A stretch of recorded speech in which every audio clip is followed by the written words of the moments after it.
It didn't work.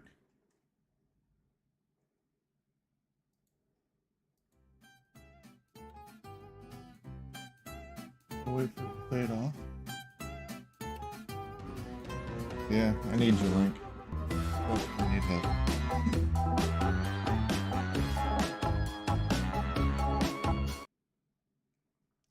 But then there's no fade into the next scene. Almost got it. Good morning, everyone. Good morning, Darcy. Wow, it's just silent today. If anybody happens to be listening in chat, please let me know if you can hear me. Oh, let's see. I don't even see my, oh, I do see my bar now. Oh, I got a good morning. Hopefully I'm heard then. I'm trying to fly solo. The eggplant is moving.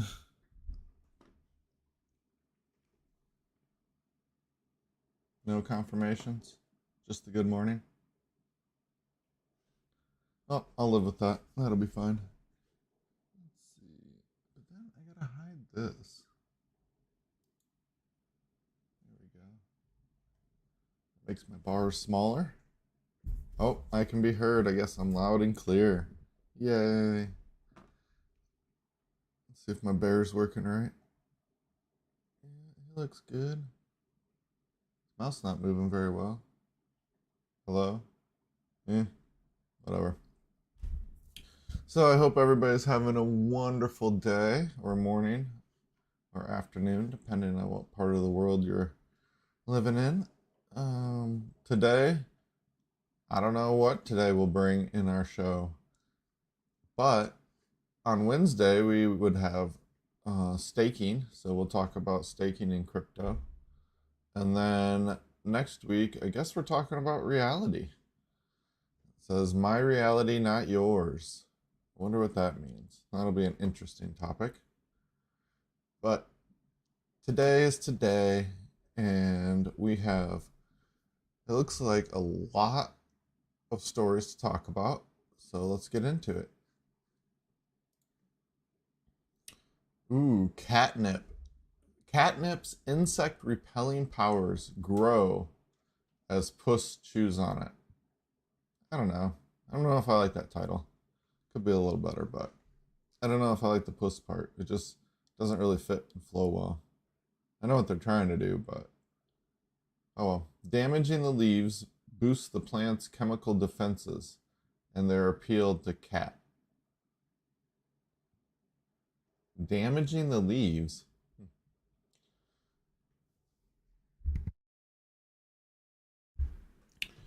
This cat is seen nibbling in catnip. Well, we can see that. For many cats, the mere whiff of catnip can send them into a licking, rolling, plant shredding frenzy.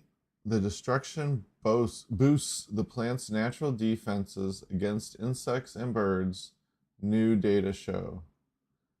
And there's a bonus. It also ups the plant's appeal to cats. Okay. So chewing on the plant helps the plant grow. Compared with intact catnip leaves, crushed ones emit more compounds into the air called iridoids. These oily chemicals repel pests. They also seem to encourage cats to continue rolling around in the remains of mashed leaves. This will effectively coat cats in a type of natural bug spray. So, if you didn't know, yeah, gotta fix my so's. If you didn't know, then catnip provides natural bug spray repellent, or bug spray repellent. You can't apply the bug spray on you. It's kind of funny. What do you think, Darcy? Yeah, I think that's really cool information. Thanks, Darcy. So we'll try. I've been working on my Darcy impression, and so we'll keep working on it throughout the show. Looks like the study was done in Japan. The biologist was part of an international team that analyzed catnip and silvervine. I wonder what silvervine is. Oh, the second species is a plant common in Asia. Oh, there we go. I like when articles give you what the information is right after it. It brings cats much the same sense of the joy. I even read it right. Excitement and well-being that catnip does. The plants naturally produce iridoids. Those plant defense chemicals tend to make leaves taste bad to pests. Need that for my bonsai trees. Keep pests off of them.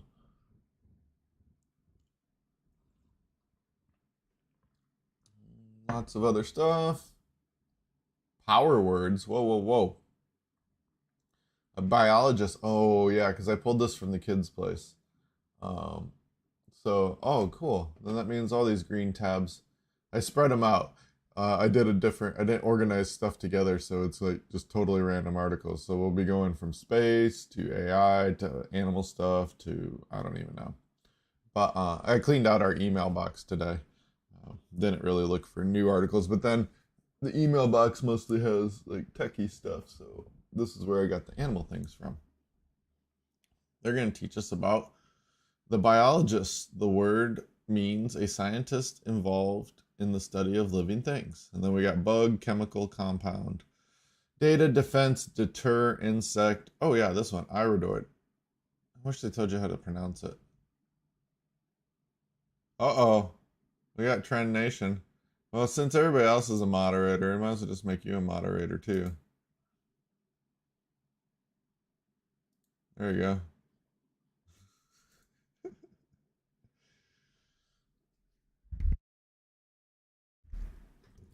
So that iridoid, I wish I knew how to say it. That'd be helpful. And then species synthetic. And if you want to know more, as always, we will have all the links in the video about an hour after the show, and you can go back and everything's chaptered and whatnot. So that will help you if you want to read more about it or go and study some of these words. We're going to move on. Wow, we're doing good for time. Usually our chit chat in the morning takes the first 15 minutes and then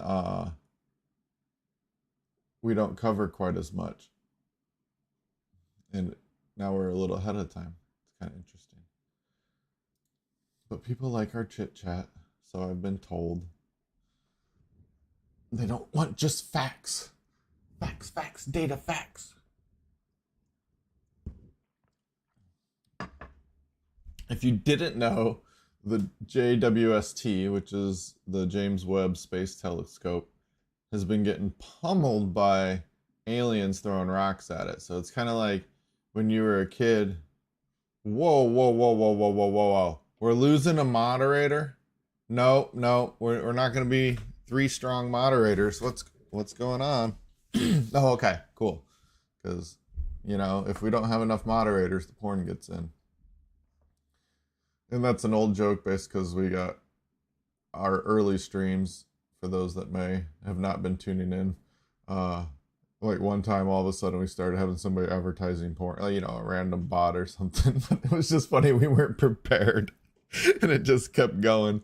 And then we recruited our moderator team, which is pretty much everybody that listens. So that's our moderator joke and porn joke if you ever hear it.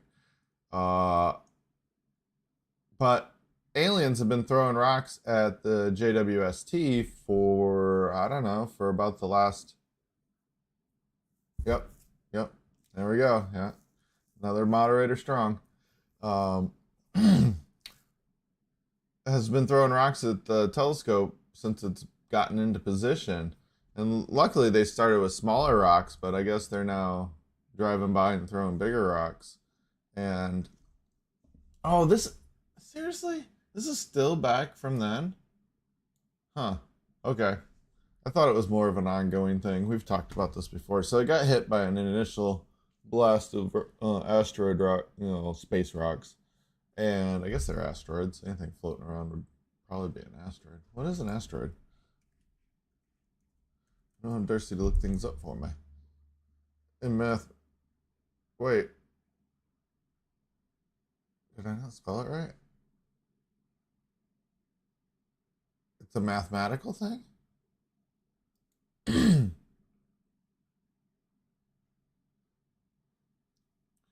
um,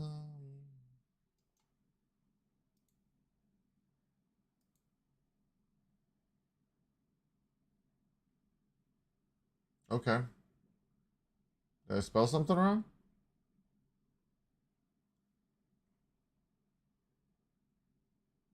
It's just a curve with 4 cusps. So that would, the rock is shaped like that?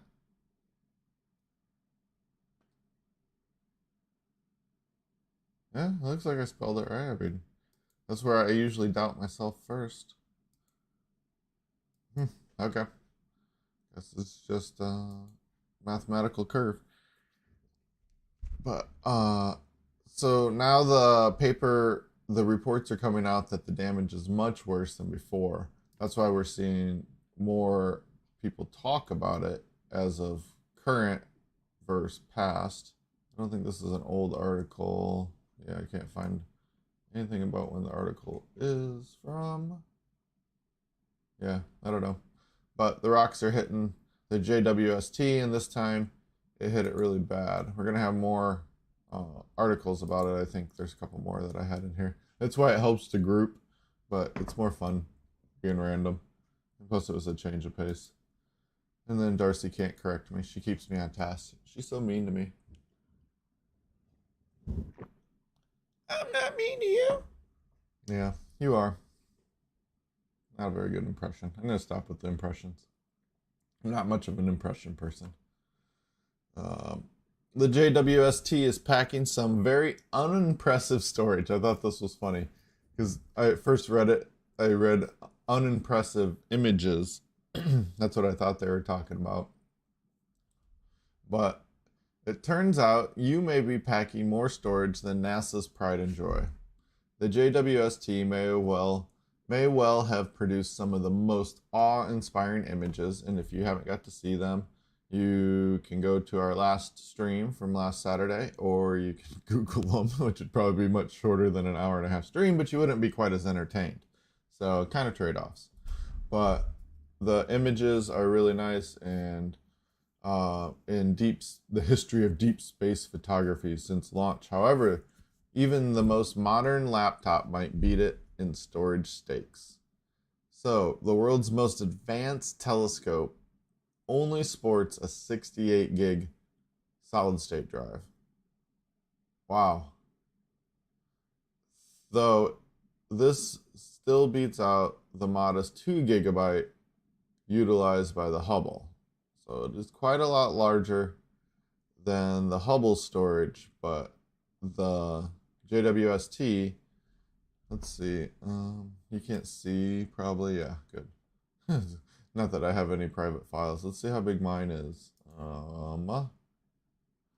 My computer has a terabyte. I wasn't sure what size. I think 2 terabytes actually, because I think I have 2 drives in here. Yeah, to put things into perspective, the Acer Predator GM has a 1 terabyte gaming SSD. I think I just saw Western Digital now is doing 200 terabyte drives, I think. So the JWST probably couldn't. I guess it depends on when you build it and probably reliability, things like that. Let's see. An interpretation by Tom's Hardware notes that it's important to realize it's virtually impossible to compare hardware that works in space orbit and what works down on Earth. Well, thank you, Tom. You're saying that we can't just send up regular electronics up into space? No. The vastly different conditions in space could easily wreck a regular hard drive. Yeah, that is pretty much the point. That's why we would expect that they would probably have something that's not quite as large, but can withstand the elements of space. I forget what the temperature is, but it's really cold. The JWST will apparently have scheduled opportunities to beam images down before it gets filled up again. Even the 64 gigabyte figure might well be an exaggeration. 3% of the drive is apparently reserved for engineering telemetry data, according to IEEE. Spectrum.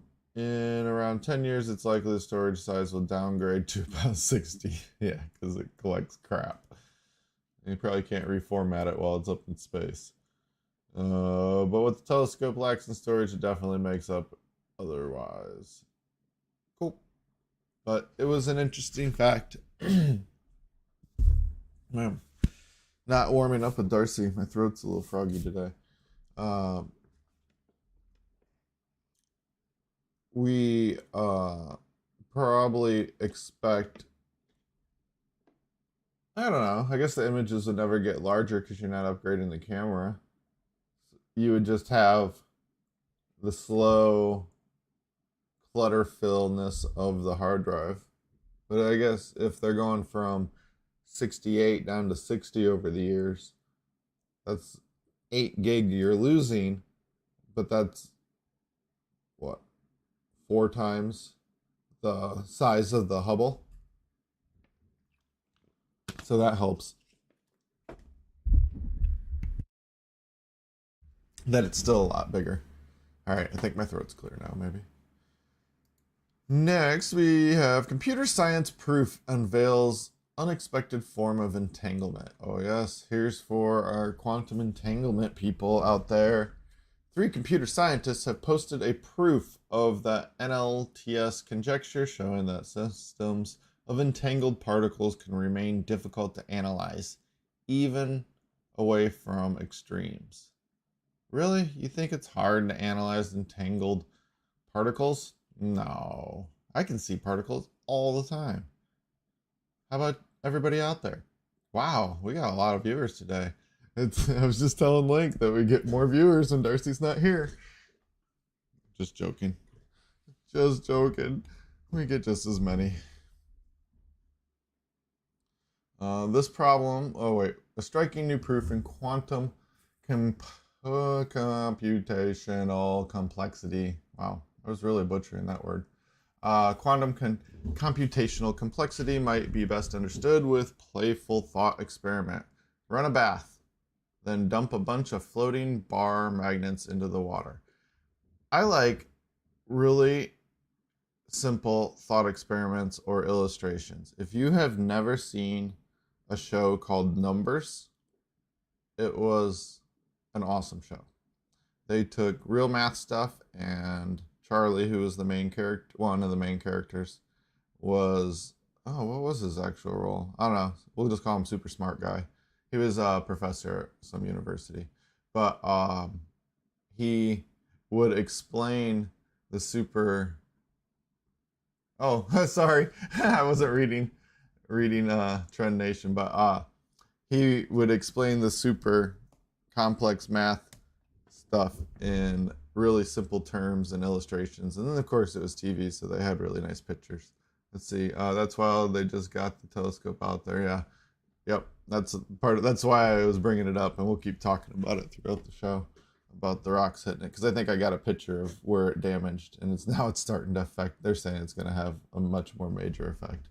But he would explain things really simply, so hopefully this does it. Run a bath, then dump a bunch of floating bar magnets into the water. Okay, so now we got magnets floating in the water. Each magnet will flip its orientation back and forth, trying to align with its neighbors. Cool. It will push and pull on other magnets and get pushed and pulled in return. Now, try to answer this. What will be the system's final arrangement? I would expect everything stuck together. I don't know, just kind of talking it out. This problem, and others like it, as it turns out, are impossibly complicated. With anything more than a few hundred magnets, computer simulations would take a preposterous amount of time to spit out the answer. Now make those magnets quantum, individual atoms subject to the binding rules of the quantum world. Let's see, for those that may not know, I don't remember what those rules are. And you get a good education in the quantum world if you follow Marvel stuff. Byzantine law, essentially a continuation of Roman law with increased Orthodox Christian and Hellenistic influence. Most sources of Byzantine law as the Roman tradition state, blah, blah, blah, blah. What? What?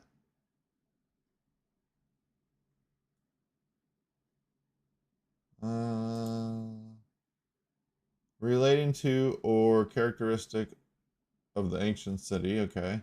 Architecture. Relating to or having characteristics of a style of architecture.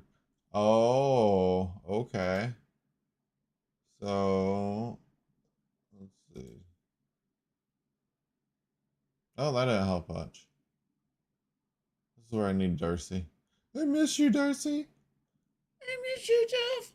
I'll be back in a couple weeks. Oh, okay. Well, then the show's not going to be that great for a couple weeks. All right. Well, we won't know what that means. As you might guess, the problem gets even harder. The interactions become more complicated. Yeah, I still want to know what that means. There is a more complicated constraint on when two neighboring quantum magnets are happy. Yeah, that's definitely true there, Trendy. Um, I don't think they like us looking into deep space yet. Um, so this is going to be extremely complicated for right now. I'm trying to get to what they were talking about, but these super smart people definitely didn't dumb it down for any common people. And I think we're going to skip it. Next, we got scientists use lasers to make smoke rings of light. Cool. Smoke rings are being seen in a new light. Yeah, I would say that smoke rings were not cool before. Well, they were cool to see, but then you had to smoke, so maybe not so cool. But in this case, they're actually smoke free. The structures are examples of vortex rings. These are donut-shaped swirls that sometimes flow through liquids and gases. Erupting volcanoes can spit smoke rings into the air. Air cannons can blow smoke rings too. Similarly, dolphins can blow rings of bubbles. Yeah, I've seen that. That's pretty cool. Through the water. Now scientists can create this type of ring with light. Wow, that's pretty cool. Normally, a vortex is a swirl in a liquid or gas. A tornado is one example. So this is a whirlpool. To make a vortex ring, imagine stretching out a whirlpool that would make a long, thin swirling tube. Now picture bending it into a circle. Oh, okay. That's interesting. So you take your whirlpool and you stretch it into a really, really long tube, and then you curve the tube so that both ends can touch each other. And that's a vortex.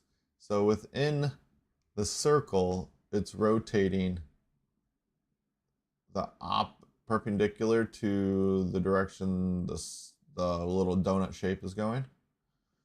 Not that the donut shape is rotating, but within that little cone tube area, cylinder.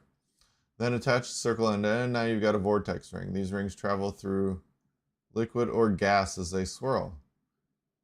The new vortex light does the same thing. The flow of light's energy swirls. It takes the same pattern as a smoke ring. Researchers shared their discovery. Oh, that's how the smoke rings work. I wish I could draw this. Can I draw it? Oh, I'm not set up to share my screen quickly. Let's try for a second. Let's see. Ooh. I don't know if I'm prepped for that. I don't have any code up.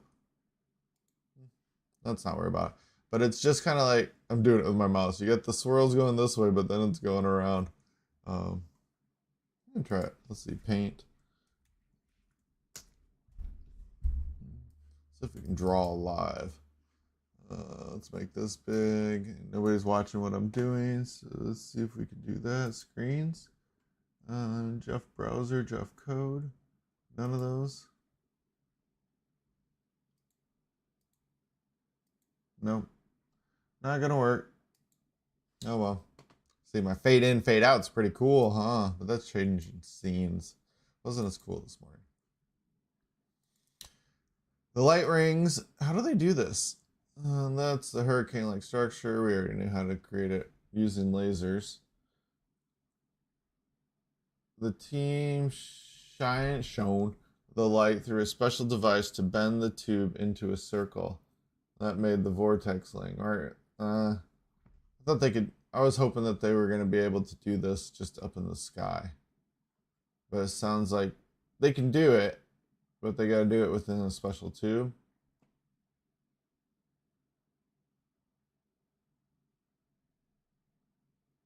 Magnetic fields is what they're thinking they could get it to. That'd be cool because then it would be able to go anywhere. Rings can be described by a field of math called topology. That's the study of donuts, knots, and similar shapes. Let's see what we got. Math predicts weird materials leads to a 2016 Nobel Prize. Blah, blah, blah. Where are we at? Where's my tab? Oh, here.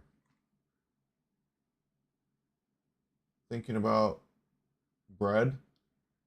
Different shapes considered whole. The holes found in some breads. A loaf of bread has no holes in it. To create a bagel shape, one needs to cut out a hole. A pretzel with two holes can be made from a looped cord of bread, but morph from the bread loaf shape into a bagel or looped pretzel. The baker needs to introduce a hole or two.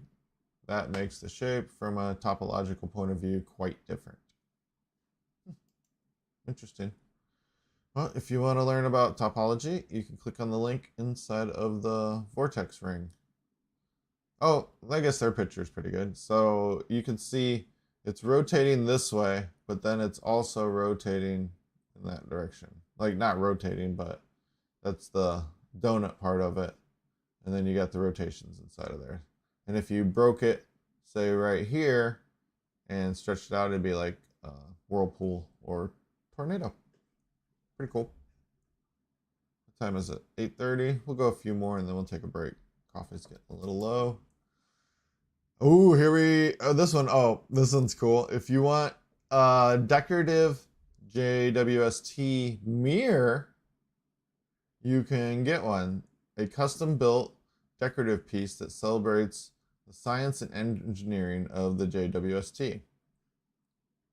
The JWST is not just a remarkable feat of engineering, it's a beautiful one too. It takes 18 hexagonal mirrors made from gold-plated beryllium, which inspired YouTube's Seller Nerd to create a replica. Oh, so you can't buy it. To hang on their wall as a piece of functional art, accented with actual images captured by the telescope. Close. The first captured images arrived just last week, but the JWST itself has actually been in development as far back as 1996. That's why it has a really small hard drive.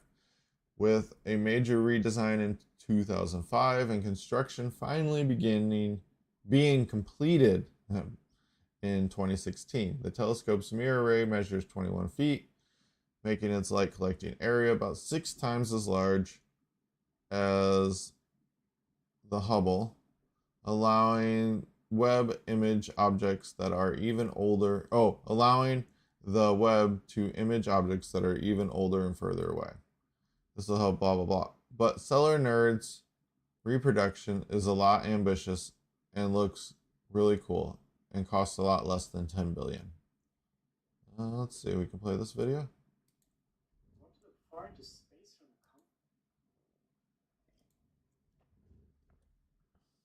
Okay, they're talking about where it's at. Now he's showing off his little thingy. He's building it, doing some work, looking at the components. Yeah, the screen, cool. A little, I don't know, that seems a little complicated, but what, I'm not listening to his video. Yeah, that's what I would think. You just use Raspberry Pi. Programming it? What do you mean programming it? That part's easy. I don't know. I don't think it would be that hard to get an LCD screen. Link and I did that for our 3D printers, but cutting everything would be hard. Getting the mirrors to look nice like that. You could sell it. I think it would be cool. With people would want to see the little pictures on the middle. Cool. So what did he salvaged? Yeah. Telescope mirror array with a salvaged 15.6 laptop screen connected to a Raspberry Pi. It actually holds images captured by the... I would change this a little more. I would make it... Ooh, that would be cool. If you could make it...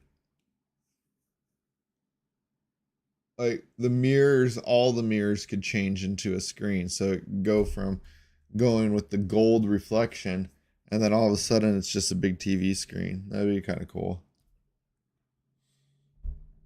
Yeah, and it'd be really cool if you could have like different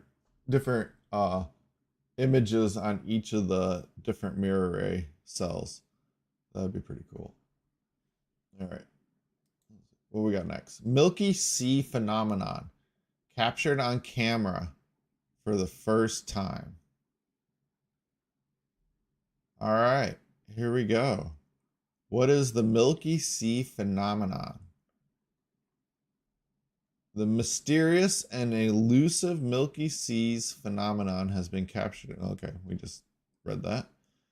Crew members aboard the super yacht Ganesha were circumventing the globe in 2019 when they noticed the sea all around them had turned white, and it was as if they were sailing on snow. Wow, I'm getting like chills from that. That's crazy. That would just be insane. All of a sudden the water just looks like it's snow. Oh, I don't know. They probably, if you were sailing back in the day, that would have definitely been really trippy. It'd probably still be trippy today. The astonished crew naturally attempted to photograph the sensation using a GoPro and a Samsung Galaxy S9 smartphone. The GoPro camera recorded an extremely noisy image, but with the impression of a snowy field leading to the horizon. So let's go back up.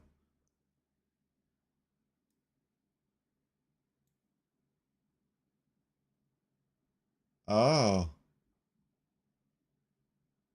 that's cool. So this would be what you see in the water, all being snowy. Because here's their boat deck. So this is the grainy, and then there's the horizon. I don't know what the sail means though. Is that another boat? Like, how does the sail if you're on the front? Because this looks like the front. How would you see a sail? So that's kind of weird. Maybe they're just all, no, they would probably be moving if they were sailing, but let's finish reading. Oh, we got more images down here. The astonished crew, the Galaxy S9 seemed to yield a better result with distinct green luminescence emanating from the water. A crying shame that a handy photographer was not on board. Yes, you should always have your photographer friends on board. Here's the GoPro. And then the Samsung Galaxy S9. Yeah, I don't know. There must have been another boat out here. That would be cool if all of a sudden you get this weird... How does this happen? Perception of color varied slightly between witnesses, attributable perhaps to the varying responses of the eye on the fringes between stopic and photostopic vision under low light conditions. 2 unedited images from the cameras were released, but also a modified photo to approximate human perception. The skipper, Captain Lemens, reckons the glow originated from below the surface, while others on the ship described the event as a watch that has glowing parts on their hands.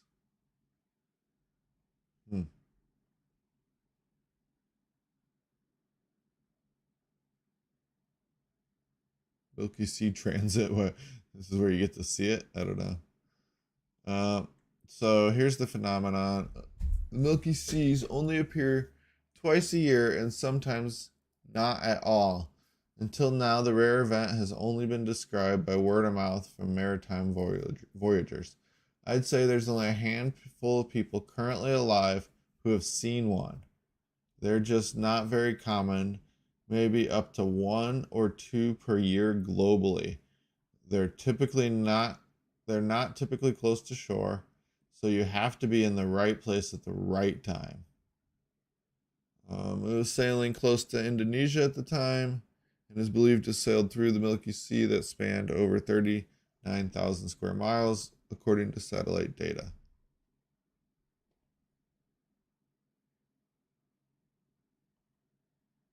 What exactly are Milky Seas? Milky Seas are caused by rare bioluminescent bacteria, which instead of glowing blue or green, glow white. Current theories predict that this rare glow might be due to a saprolithic relationship feeding on decaying organic matter between luminous bacteria and species of microalgae expressing on a large scale. Strangely, according to the documentation of published events, when the Ganesha crew took a bucket sample of the Milky Sea water and stirred it, the glow got darker. With other bioluminescence, the glow usually gets brighter when disrupted. The mystery of what causes the white glow that seemingly behaves in the opposite manner to other bioluminescence is yet to be solved. However, some explanations include a prediction that the species of photoplankton may have a calcium cell wall, meaning their glow appears paler. Either way, this is confirmation that the Milky Seas can indeed be picked up by satellite imagery, means that studying them and unraveling the mysteries will be easier in the future. Yes, pretty rare. That would be so cool to see. So refreshing. It feels so refreshing after many repetitive clickbait articles here.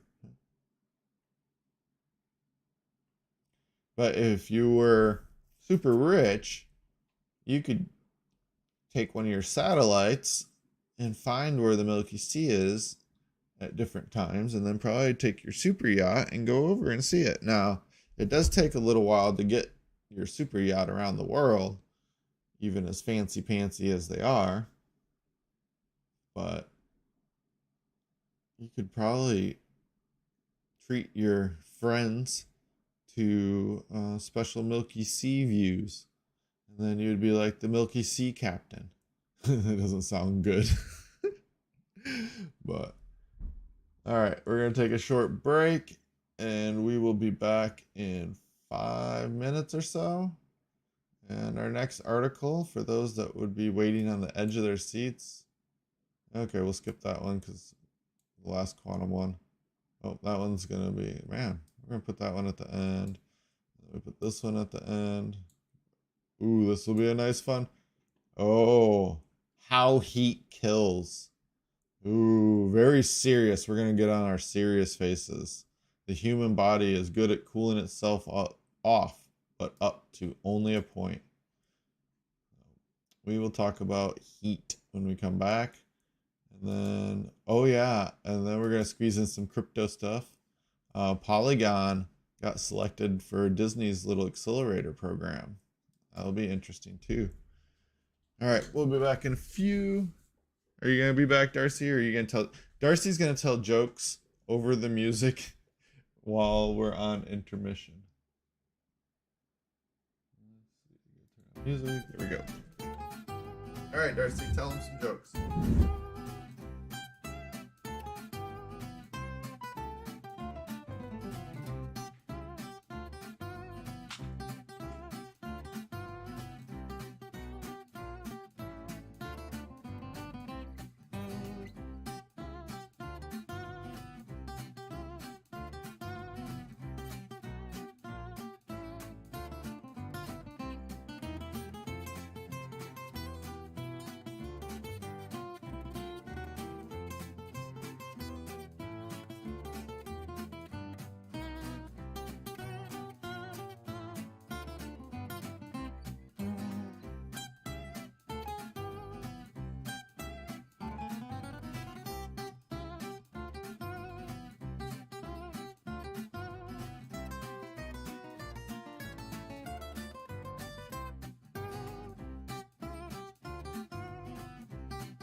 So how'd you do on the jokes? You didn't tell any jokes? Oh. I told everybody you were going to do some jokes, Darcy. Oh, now you're just giving me the silent treatment? Okay. Huh. Oh. I guess you were telling Link jokes on the side. That's not cool. That is not cool.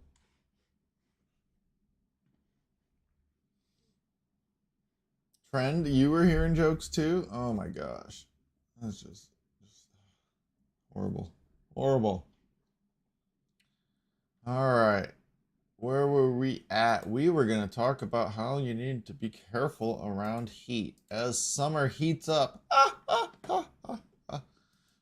See, my jokes are pretty good. As summer heats up, we have to be careful. Oh, they did as temperatures skyrocket. Ooh. The body may not be able to shed the excess heat. The human body cannot handle excessive heat. Yes, I would agree with that. And the processes that keep us alive work best within certain temperature window. That's generally between 36 and 37 degrees Celsius or 96.8 to 98.6, depending on the person.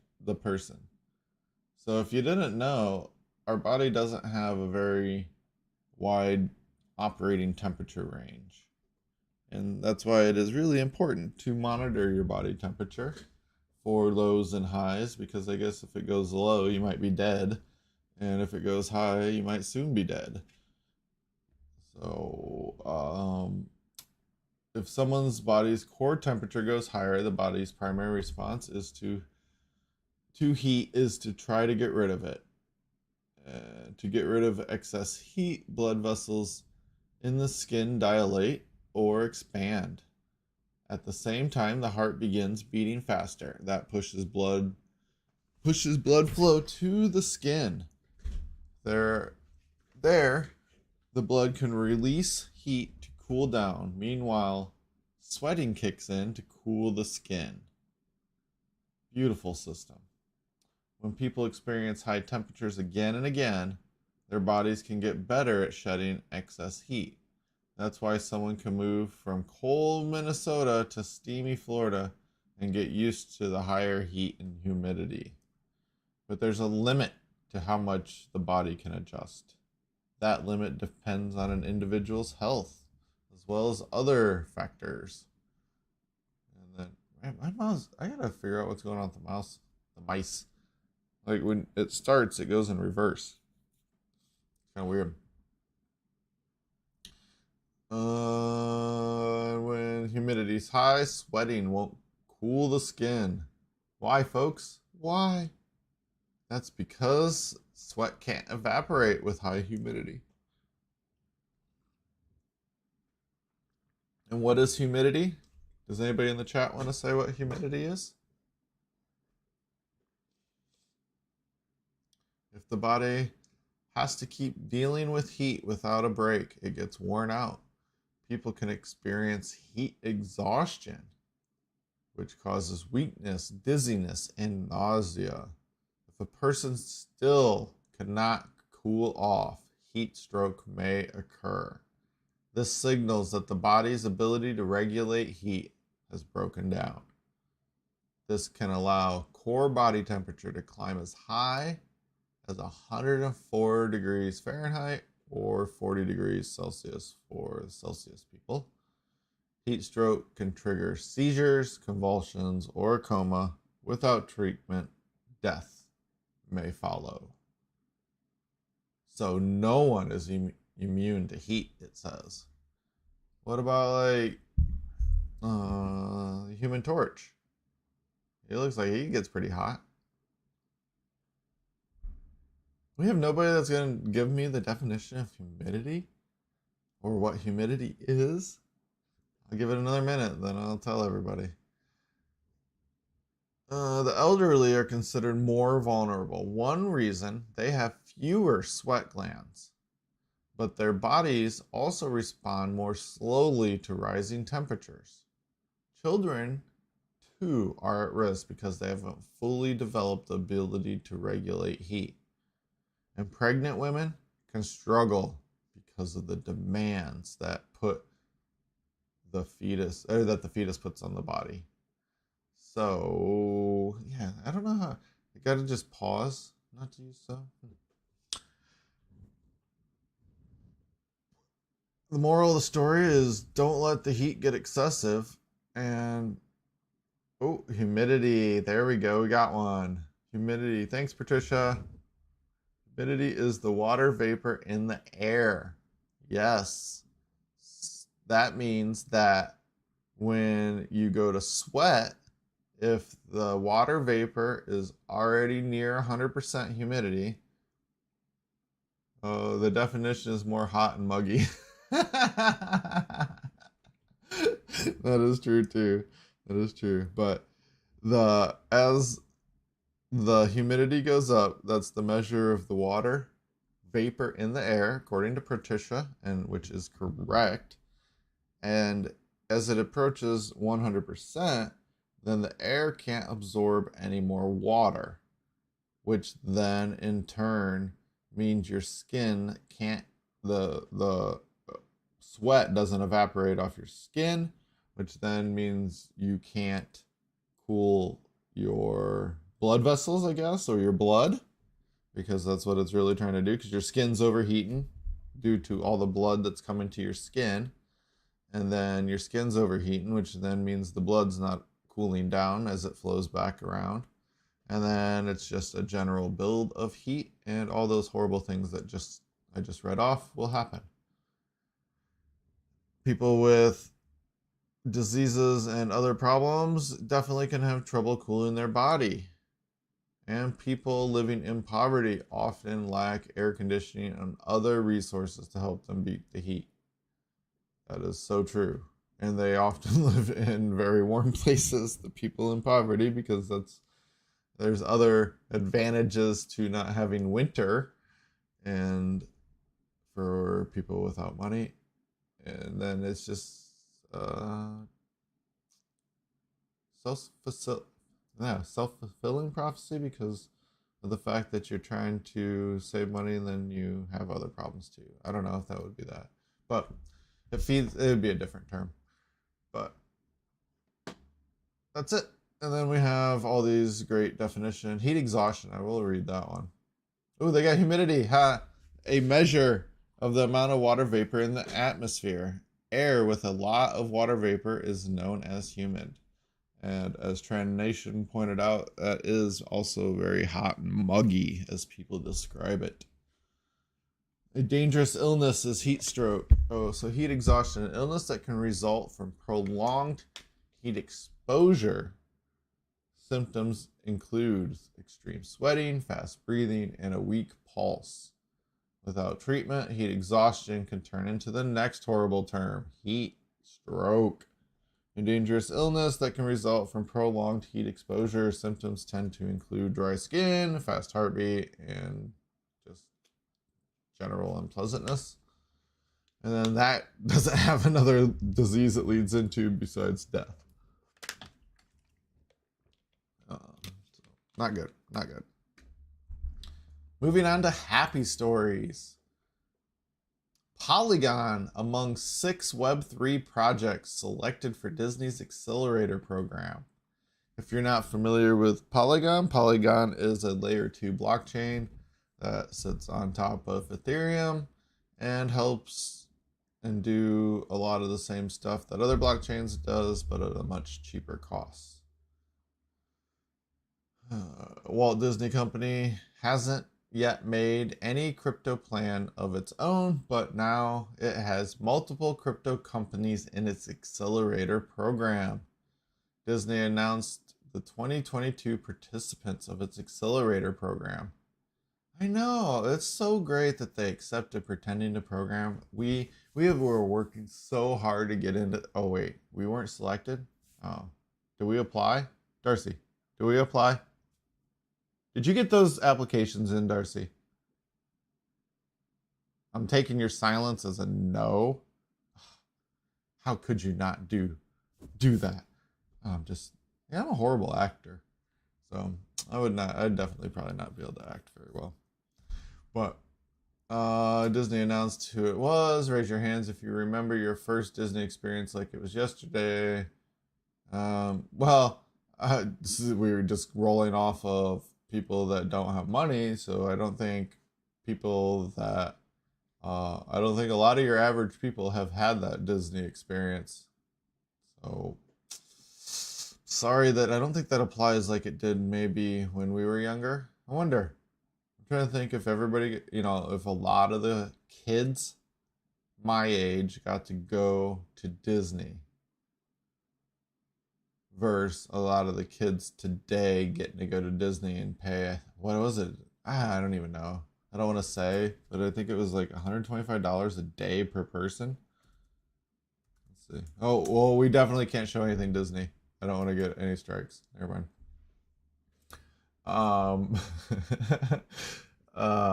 So we're gonna go with, I think it's like $125 a ticket a day for a full day ticket at Disney right now. And that's pretty expensive. We were talking about how much people would pay to rent jet skis or surf behind boats just yesterday. And a Disney ticket to ride rides for one day, $125. What do you think, Trend Nation? That would be 1 hour of surfing? Or, what was the e-foil? The e-foil was $250? Something like that. Guess you get a little more utility out of Disney. You can ride a bunch of rides the whole day, but then you can't eat. That costs more money. Raise your hand if you remember. No. So back to who else got picked? I don't know the other ones. So we got Polygon. In this year's class, our Web3 social media app, Flickplay. Wait, is that? Hold on. Can I replay?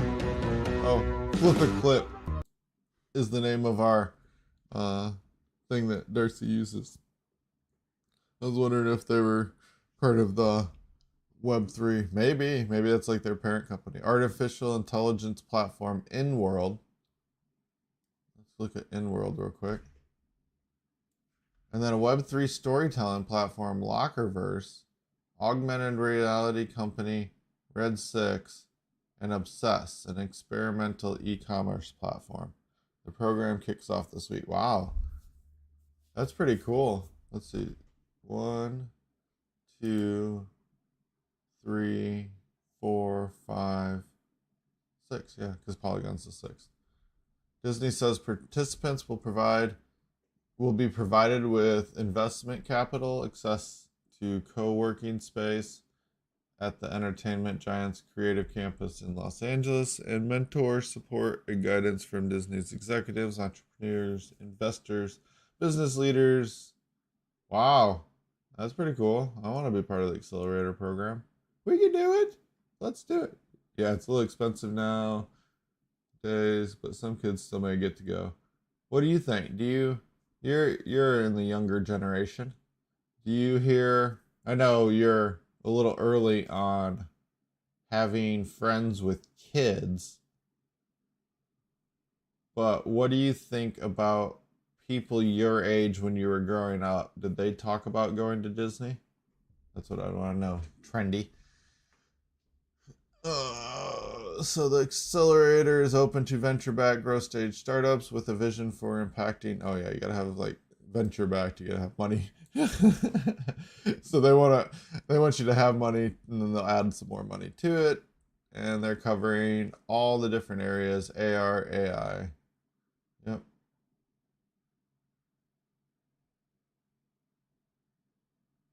Cool. Inside, a radical new project to democratize AI. Over a group of 1,000 AI researchers have created a multilingual large model bigger than GP3, and they're giving it out for free. Finally. If you've listened to our past live streams, you know that training AI is really, really expensive and takes lots of hours and lots of effort. And if somebody has systems that are trained that you don't have to spend money on, then that would be nice. But you don't know how they're trained, so that'll be interesting. They form part of a supercomputer. So here's this group of people. They form part of a supercomputer that has spent 117 days gestating a new language model called model LLM. Gestating a new large language model. That's what the word I was missing. Called Bloom, that its creators hope represents a radical departure from the way AI is usually developed. Unlike other more famous large models such as OpenAI's GPT-3 and Google's Lambda, Bloom, which stands for Big Science, Large Open Science, blah, blah, blah. I'm just not going to read it. What do we get to do with Bloom? Was created over the last year by... Well, I will be a volunteer researcher, but I don't have time. I work too much. That's my dream job, is to be just a researcher, computer science researcher. If I had tons of money, that's all I would do. Well, not all, but I would spend a lot of my time in, not necessarily AI, just general research stuff. That'd be so much fun. It's officially launched on July 12th. Cool. So that means it's here. The researchers hoping to develop an open access LLM that performs as well as other leading models and will lead to So they're trying to compete against Lambda and GPT-3. And its biggest selling point, its ease of access. Now that it's live, anyone can download it and tinker free of charge on Hutchins Face website. Users can pick from a selection of languages and then type in requests for Bloom to do tasks like writing recipes or poems. Oh my gosh. AI developers can use the model as a function to build their own applications. Okay, so for people that write applications like myself, you have to pay not very much, but it adds up quickly for requests into Lambda or AI systems right now. If you want to get data back, you have to pay for it. I think it's per word, sometimes per phrase. It just depends. And it depends what you're trying to do. If you're trying to do like text to speech or speech to text, then that's a different model than trying to make sense of whether it's a happy, neutral thing. Oh, what they talked about going when they were younger, but I think it would be too much today for the average new family. Yeah, I definitely think so. You're talking like a family of 4, it's going to cost you $500 per day. And that's not even staying anywhere. That's just going. That's what's crazy. It's so crazy expensive. And then if you want to go to the Star Wars one, which is still cool, but it's I think Disney's cool, but not at those prices. I don't want people to mistake that. So this is cool. Out in the open, yeah. The problem is, though, I would say that Lambda and your paid systems give you more of a promise that if you build an application around it, it will still be there for your application to use. And maybe an open source one is a little more risky if you invest, millions of dollars into it. But cool. I'm gonna have to really bookmark this one. I need a different model. I don't want to spend money. It's too expensive. And you'll see some of our cool projects come up on Pretending to Program here in the future too. You just stay tuned. Not necessarily to Tech Talk. We'll probably promote it during Tech Talk, but our website, if you haven't been to our website, go to pretendingtoprogram.tech, and we will either add something new here or put it on the homepage once we start getting into programming examples and talking about this. we had a blockchain, but it's earlier in the video, and it's just like you can still watch the video, but there was never code published. We might do that in the future. Video puts into perspective how powerful the JWST telescope is. Yes, I saw this video and I thought it was awesome. Let's see if they have any others. It's just the video I wanted to show. Cool.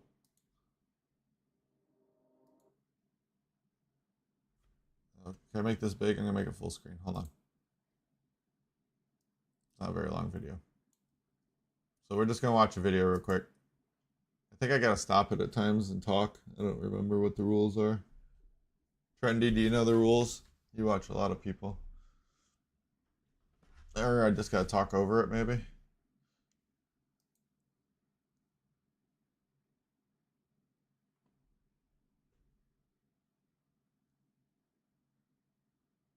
So they were starting like what we could see, and we're zooming in. This is the area they're looking at, and we're still just kind of zooming in. Okay. And now they're going to look at this one little dot.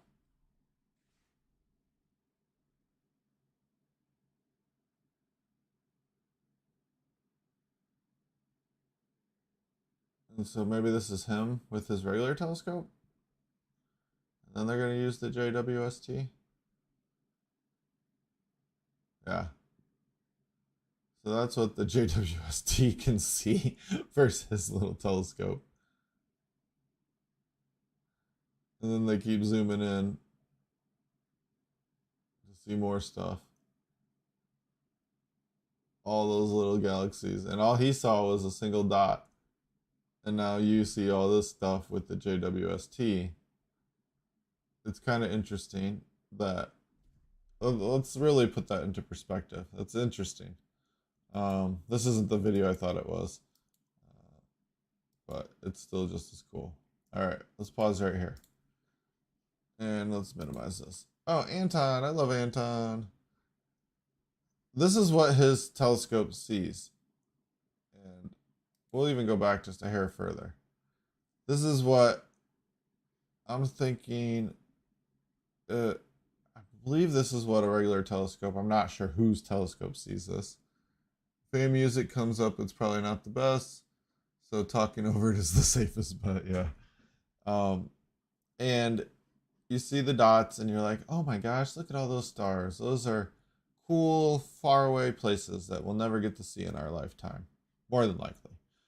And then they kind of zoom in, and as you notice, the resolution gets a little worse.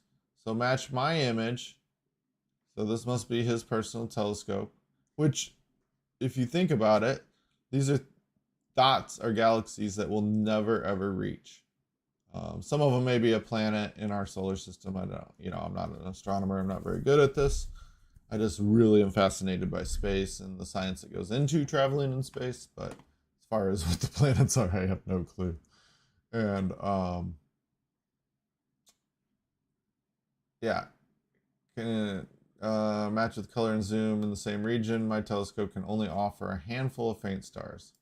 And then he's going to kind of zoom in, or the person is going to zoom in on this one spot. And now all you see is this, oh my gosh, look how cool this orange thing is. And then all of a sudden, you overlay it with the JWST. So that little orange spot is now a much better spot. And this one over here, I guess they're not going to cover because they overlaid just this little section. So now we're going to go even slower and bring it more into clear.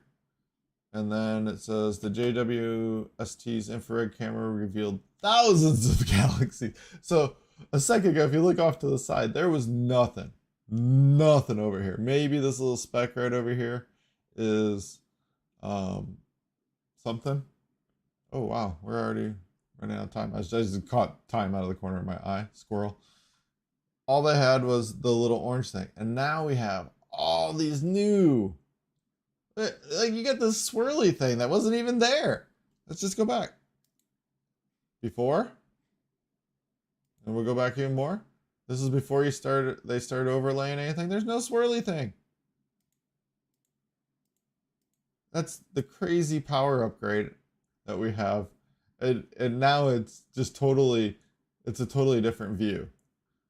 And then they keep going on and on. Okay, where's this at? So now, here's that one blob. There's the other blob. And now they're going to go into this one section right here. That's just totally faint stuff. And you have even more little specks in there. And you have these cool little swirlies. Some other stuff. Okay. And for comparison, the JWST's image is roughly the size of the moon's mare Elysium. Is that one of its stars? Or are they talking about this spot on there? Where's my Darcy at? She's my space back up. And there it is. So far. Oh, this is the patch we were just looking at. Going back out. And then you get cat face. I like cat faces. Cool. That was a cool video. So you can really, really zoom in pretty far. Next we got Japanese team develop an artificial gravity architecture to make outdoor space living possible. A team at Kyoto University and Kojima Construction Company have agreed to start their research towards the realization of the glass, a cylindrical living architecture with artificial gravity set to be constructed in outer space to make living on Mars and the moon possible. That's a pretty cool little thing. So we'll live inside of that with public transportation. Oh, gotta have public transportation. I was just thinking of like Total Recall or some space movie where you're just riding on a bus. It's like you're on Mars, but it's just another bus. It's a shuttle. It's just the same. Everybody's unhappy, just not looking like it's fun. And I don't know. I was always okay on public transit. It's not that bad. I mean, I have germ issues, so I hated the getting sick part, but in general, public transit's fine. There's nothing wrong with it. Subway, bus. Now, subway is a little better than bus. Not cleanliness, just ease. Trying to transfer buses sometimes was hard, and then the bus wouldn't be there. Subway was a little more reliable.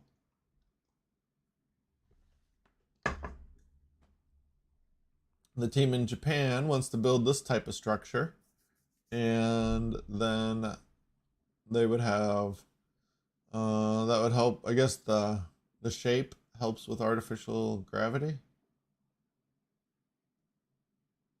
and they're confident that the structure will work. Probably be easy to build. Ooh, let's see what happens inside. I got a little video. Oh, I lost my dust cover off my mic. Put that back on.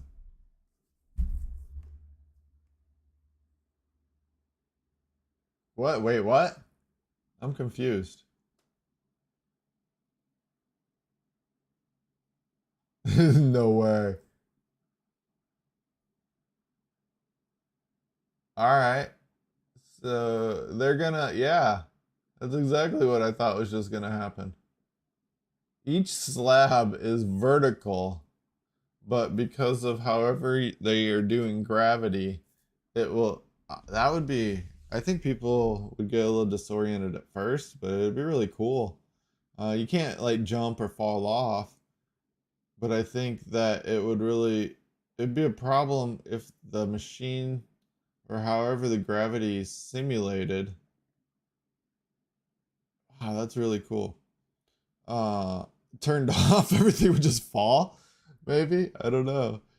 It's really interesting. I'd have to read more about the article. I'm not going to go into it because we're running out of time. I think the picture, if you want to read it yourself, the picture's totally explaining what they plan on doing. They're going to build a vertical structure But due to the low gravity situations, you could probably glue people, is the easiest way to think about it, to any platform or any structure. That was cool. But they're gonna have to test it and build it here on Earth first or something like that. I wonder how much money that would cost. How much you'd have to invest to figure that out. Yeah, maintains 1G, blah blah. Yeah, what are they gonna do? How are they gonna do this? Pictures are cool. The simulator. Ooh, what's this one? Yeah, that's just their public transit. Okay, they're just kind of somebody made a cool video and they don't. I don't know. They probably have somebody that'll talk about how this works. We'd have to go into a lot more. Um, Completely original idea. Through discussions over the past few years, the director says he's confident that these three pillars that they propose are core technologies that are not in the development plans of other countries are indispensable for ensuring the realization of human space colonization in the future. Well, send out a completely original idea.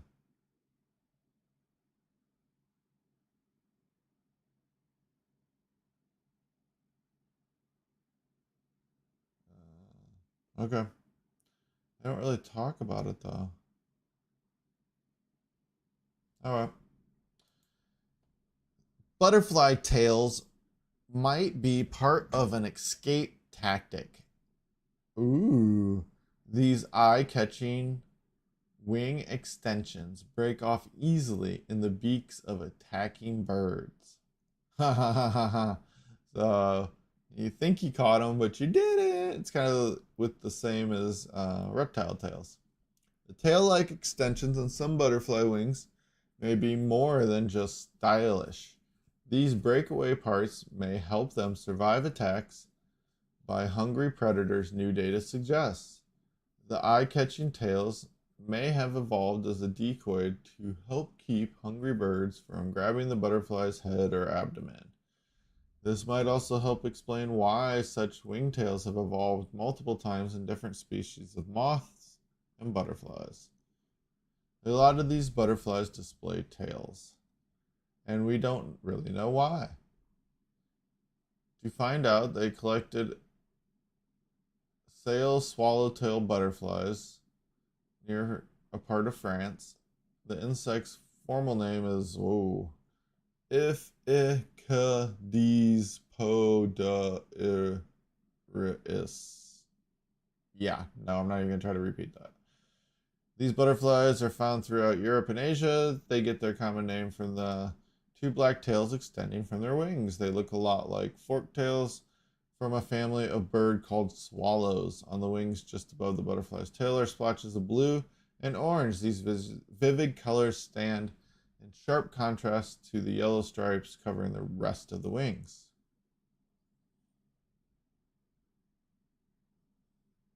And of the 138 collected, 65 had at least one damaged tail. So somebody had a close call. They get 3 lives. Well, I guess you get 2 lives. The third one's probably not the best end result.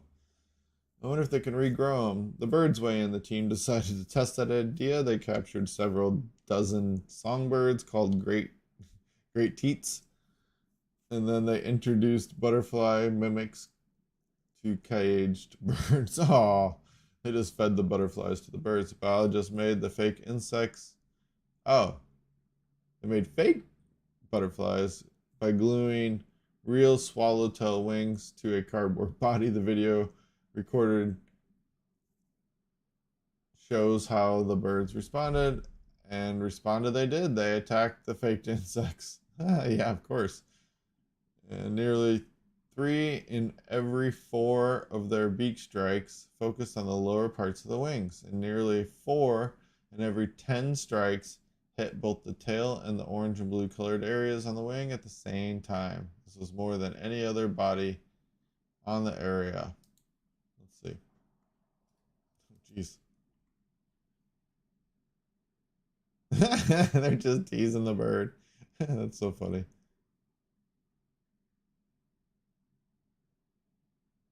Ah, survival too.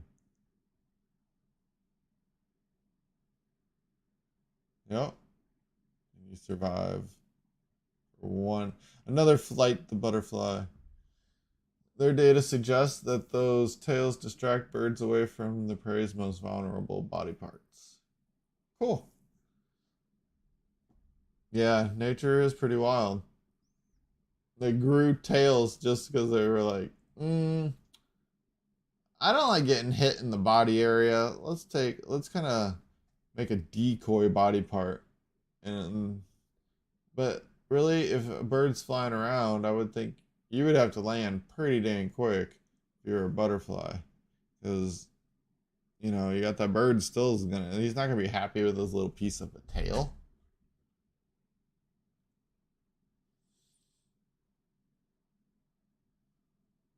Yep.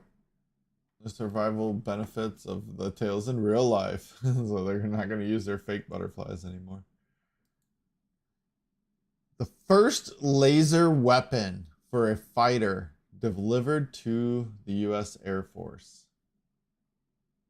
The Air Force now has all the major components for its pod-mounted defense laser weapon, paving the way for first airborne tests. Yeah, my scroll wheel's really messed up.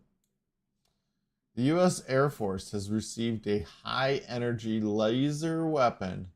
I said laser weird. That can be carried by aircraft in podded form. The news came today when Lockheed Martin disclosed that at least one of the weapons which it deployed has been delivered to the Air Force for test work. This effort falls within the wider framework of still evolving plans to have laser-armed fighter jets that can engage enemy missiles and possibly other targets too. It's funny how they worded that. Oh, we just want to engage the missiles and other targets. You mean shoot down the plane that just shot the missile? Yeah, we get it. A report today from Breaking Defense confirmed that Lockheed Martin delivered its Lance high-energy laser weapon to the Air Force in February this year. In this context, Lance stands for Laser Advancements for Next Generation Compact Environments. This recipient for the new weapon is the U.S. Air Force Research Laboratory, AFRL, which is charged with developing and integrating new technologies in the aerospace and cyberspace realms. Lance is the smallest, lightest, high-energy laser of its power class that they have built to date. Let's see. No, yeah, I'm going to try something real quick, even though we're almost at the end of our stream. Oh, where are you at? Yeah. I wonder if that fixes my mouse. Nope, didn't really fix it. Lance is 1/6 the size of a previous directed energy weapon. Well, that's a lot smaller. And we don't yet know what kind of power Lance can produce, although there have been suggestions it will likely be 100 kilowatts. Wait, what? I don't understand that. That's crazy. They delivered this weapon. They don't know what it will do exactly yet. I'm sure they know. It's just funny. It's funny that they even say that. We're not really sure what this thing can do, but we delivered it as part of our contract. Now, if they really don't know what it can do and they delivered it part of the contract, that goes to show that government contracts are kind of, I don't know, they have room for improvement. If success in its defensive mission, it's feasible Lance could go on to inform the development of more offensive oriented laser weapons. Well, we're at the laser weapon time of our military. So with laser weapons, why should we not also have Terminators? I did line those up pretty well, and that was kind of accident, but it works. SkyNet in Ukraine. Robotic drones with artificial intelligence. For some reason, I think we might have covered this, but we're going to talk about it because it follows the laser weapons really well. Mikhail Dronov,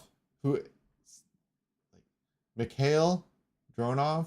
That sounds like a military Terminator type guy that would be in charge of something like this. Is general director of a company called UA Dronov. Oh, go figure. According to him, drones SkyNet will be available to cover a large territory and transmit information in a 24/7 mode. Artificial intelligence algorithms will be used for data processing. The developer has already received a preliminary agreement for the supply of equipment that will help in the production of bodies for the UAV, electronics, batteries, and other components necessary for unmanned aerial vehicles will be supplied from China or US, but they might be made in Ukraine. Well, I mean, the war would have to stop before they're made there. The advantage of SkyNet will be its low price. The price of one unmanned aerial vehicle will be $1,000 on the basic modification. The entrepreneur plans to produce 1,000 drones per month at the first stage and wants to increase production to tens of thousands of UAVs. To do this, he plans to raise only $3 million with the help of donations and charitable foundations. Let's see. So this guy wants to build Terminators and call it SkyNet. And I thought there was already a company called SkyNet too. That I don't know what they do, but I don't know. $1,000 drones, that's pretty cheap. I think the military, U.S. military, would be interested in buying them that cheap if they're that good. But he's not doing any kind of shooting or fighting with them. It's just collecting information. But it's kind of funny. Like, it sounds almost like a fake name. And so we have some artificial intelligence that has made a fake company. And now it's like, hey, we're going to sell these cheap drones. And then it's like slowly populating the earth like SkyNet really would. Kind of funny. Maybe I'm only the one finding the humor in it. What else do we got? OpenAI's new model, we talked about OpenAI a little bit ago, is a YouTube addict. Learns how to play Minecraft via 70,000 hours of video. I think we talked about this before, but it just goes in line that the AIs are being trained and they can learn stuff. And then once you start combining all that data together between multiple AIs, that'll be interesting. But it paid a team of contractors to create and tag up to 2,000 hours of video. And then, and it claims the model learned how to craft diamond tools, which it says it takes a proficient human around 20 minutes. Additionally, the model performs other complex skills humans often do in the game, such as swimming, hunting animals for food, eating that food. It also learned the skill of pillar jumping, a common behavior in Minecraft of elevating yourself by repeatedly jumping and placing a block underneath yourself.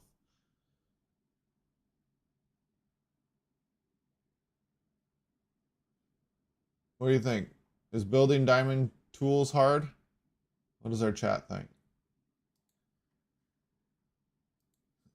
Skills or jobs that will not be replaced by automation. So now that you heard everything that's going to replace you, these are the things that you probably want to get into that aren't as easy to replace. Human resource, customer relationship management. So human resources, I guess in the name human, it can't really be replaced by automation, but I think it can. That one would probably be easy. Well, not when you have troubles and stuff, but a lot of, I don't know. Probably replace some of the pieces, but maybe they're talking about completely. Customer relationship management. I don't think, unless you can get really convincing chatbots, I don't think people are going to really want to talk to AI stuff. So then everybody's job will be just customer service for the AIs. Yeah, I would say pools are tricky and difficult to install.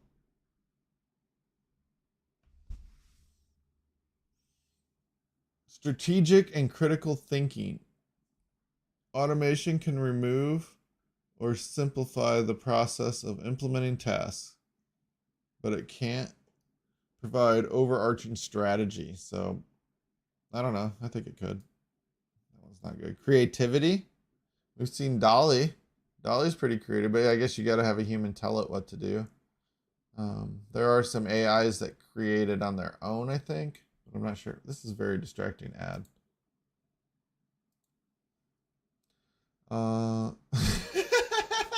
They're really all about bodies. Just funny. Just pause it on this cute guy. Yeah, there we go. What else? That's it. So your labors. Yeah, really. Human resource, skilled professions, lawyers, medical roles, health practitioners, stuff like that. Some laborers will be replaced, but I think you'll still have to have somebody babysit. You'll have a buddy. You'll have an AI buddy. Ooh. Watch how a gecko... Oh, man, this mouse is really annoying. Watch how a gecko, a western banded gecko, takes down a scorpion. That looks cool. Let's watch that video. I'm like a reaction video person. Whoa, whoa, whoa, you started off too quick. Yeah, I would imagine there's a lot of jerking. That's so funny. Oh, this is the best. His method is, or its method is strike and shake. Strike and shake. So, and that makes sense. Because if you're whipping it around, it can't get its tail to get you. You're basically trying to snap its neck. Yeah. It's the coolest thing.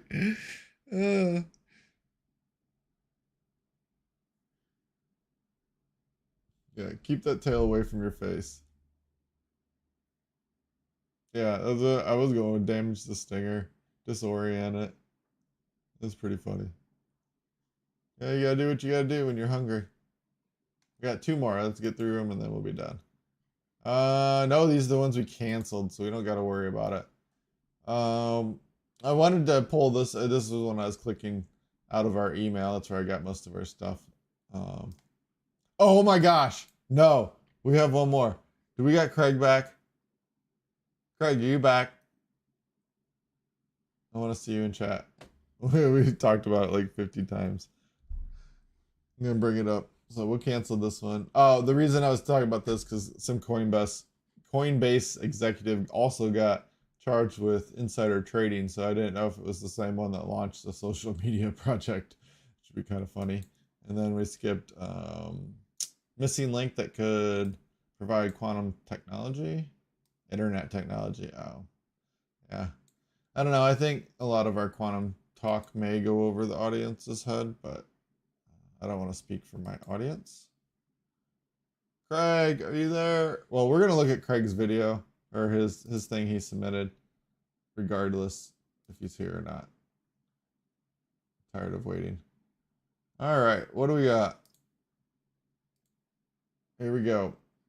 A passing star shifting Neptune's orbit could wreck the whole solar system. To put this into perspective, just something that's passing by a planet could wreck the whole solar system, pull everything out. If a flying star passed our solar system, which moved Neptune's orbit by just 0.1%, it could eventually cause other planets to smash into one another or get thrown out of the solar system entirely. Yeah, this was really cool, and I like the pretty blue of Neptune. A neighboring star getting too close to our solar system could drive it into pandemonium. Simulations suggest that a flyby star would only need to nudge Neptune's position by 3 times the distance between Earth and the Sun to cause the planets to go haywire. This may seem... Oh, we don't get to read it. Yeah, it's okay.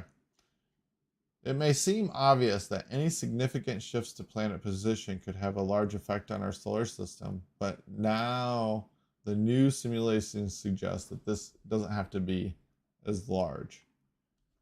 It's really interesting to think that everything is so delicately placed on the orbits that if we get too much of an adjustment closer to the sun, further from the sun, things go catastrophically wrong for us.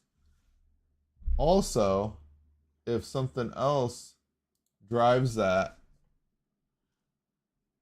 to happen, so a shift in another planet, so we don't move, but another planet moves, the cascading effect of the gravity fields will eventually mess up everybody. That's what is really interesting, that we're always worried about things here on Earth, but there's such larger things out of our control that could just end us so quick. And it's nothing to be worried about, but then it kind of puts into perspective the stuff on Earth is kind of trivial. But, I mean, not everything. Obviously, there are very serious things happening, but, you know, the small stuff. Very interesting article, but thank you, Craig, for donating that to the channel. It's been a few weeks. We haven't got to it, but we finally did. If anybody else finds anything, please send us an email or put it into chat and we may see it. If you need to communicate to it with us, come to our website, pretendingtoprogram.tech. We have a contact tab. We also have live chat. You can live chat with us and we'll respond. Hopefully. It looks like we're away now. But it does come to somebody's phone and we'll get back to you as quick as we can. Coming up, we have staking, which is really interesting. If you're involved in crypto and you own some crypto, you might want to listen to what is staking. It's like interest for your crypto, so better than what banks can provide in interest. Not compensating the 40%, 70% swings, but you can still earn on your crypto during these tough times in the crypto market and the general world economy. We'll go through that and we'll talk about different staking options, what it means, how it works, what you can do. For those that are on Binance, they just started offering Polygon as staking at 7%. So every month that you put aside into this pool for staking, your Polygon, you earn 7% more Polygon on it, which is cool. Or you could do nothing with it and then you get nothing. And we'll talk more in depth about it because I was basically going to explain it more, but we'll talk on Wednesday. Saturday, my reality, not yours. My reality is that my co-host hates me and just is shunning me for a while, I guess. I don't know. My feelings are really hurt. Hopefully she comes back someday. But she'll be gone again on Saturday. So I guess I'll just talk about my reality and not her reality. And then looks like we need to get some titles on upcoming stuff. I don't know. We'll see. It'll be a surprise. Do we have anything more? Nope, we don't have anything more planned yet, but we do. So join us every Saturday and Wednesday. Saturdays 8 a.m. Wednesdays at 6 a.m. And like and subscribe our YouTube channel, Facebook pages, whatever other social media that people do. You can hit a notification bell, but it's kind of useless. But you're supposed to hit it because that's what all the famous people in YouTube say, right? And you're supposed to just mimic and copy what everybody else does, because that's the way you get ahead. No, just joking. Super sarcastic. But please like and subscribe us if you haven't already. Thank you for joining us. My outros are so bad compared to our normal ones. Maybe somebody would be wanting to work on this wonderful rainy day on outros for a little while. Wouldn't that be cool? Hint, hint. Talk to you later.